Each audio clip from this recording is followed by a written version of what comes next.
zvatodhakwa. So panapa vanhu vamuka vachishokeka vachiona mapictures amuri kuona ayo emaregalia, muchiona matishets aiwa akaprindiwa akanzi chimama mudzimai pachino.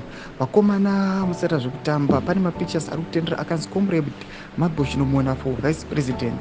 Hazviperi mushe, panopa vanhu vachinyasokuona kuti aiwa nhau iri kufambisiwa nevakomana veyouth league kana womens league yekuda kusadlina aiwa the general of Chiwenga havasi kudzokera mashure. Sati pena mashoko anoshoka vanhu abuda itokomzana nazo ndipasubscribe like turn on the bell. Kuchimutafa kuzwa motsari vakajabka these days vanoposta their post yamuri kuona nyora chiti hello countrymen, this is where we are.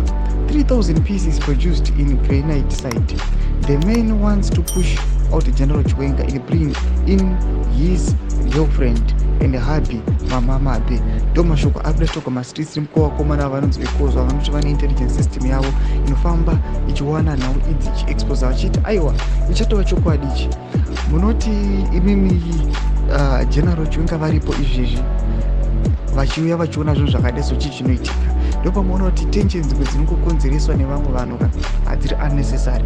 Panapa tinozoona kuti chatobaka patova nerift yatiri kuconference kuendewa uku kogona kusatodyiwa rinopisa.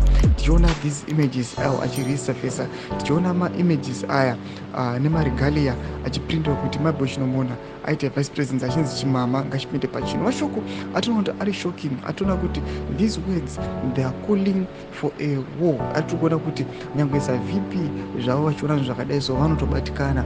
Noda kuti vanenge vachinzwa mashoko ekuti anongofamba achitaugwa mumastreets ekuti aiwa this is only the push yevana vemutungamiri wenyika kunzi aiwa vakwanise kudi kupinzwa pachini. Chimbotudza mafunguro enyu mboti kudii pamusoro pechitiko ichi. Mina comment section medu, subscribe or like, turn on the bell icon.